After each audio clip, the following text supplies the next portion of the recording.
Ahojte a vítajte na našej 9. talk show. Teraz by som chcel pozvať nášho prvého hostia. Prosím, privítajte Jara Chrapka.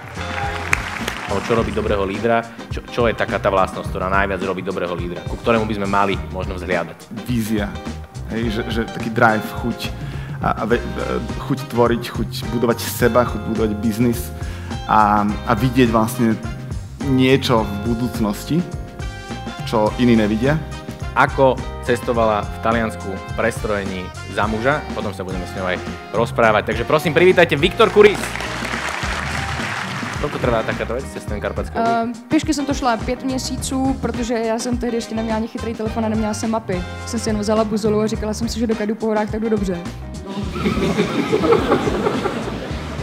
Ale teď po téhle cestě už jsem si chytrý telefon koupila a už ty mapy mám, jo, protože to bylo velký utrpení.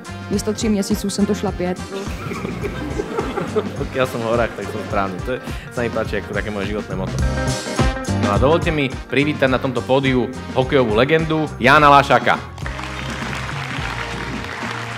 Tak veľmi rád som upratoval. Ja som počúval vždy ľudovky, lebo to je pre mňa taká pozitívna hudba a popri tom som upratoval. Tak asi, a vždy, keď som vlastne hral, dajme tomu, v útorok sme hrali vonku, tak som v útorok neupratoval, tak som si to šporil až na ten piatok.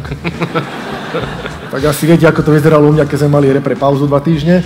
Ja som si to vždy odkladal, že upracujem si pred zápasom, aby som mal čo robiť, lebo však tam sú 4 hodiny pauza, 1,5 hodiny som spal, takže som si pustil muziku, upratoval som a dávalo mi to znovu taký ten kľud, že som nerozmýšľal a robil som niečo pekné, potom som si sadol, sa to tam leštilo, ja som bol nadšený.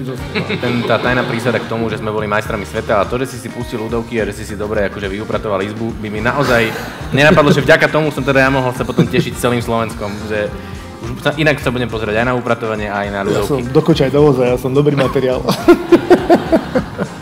Prosím, privítajte Ivanu.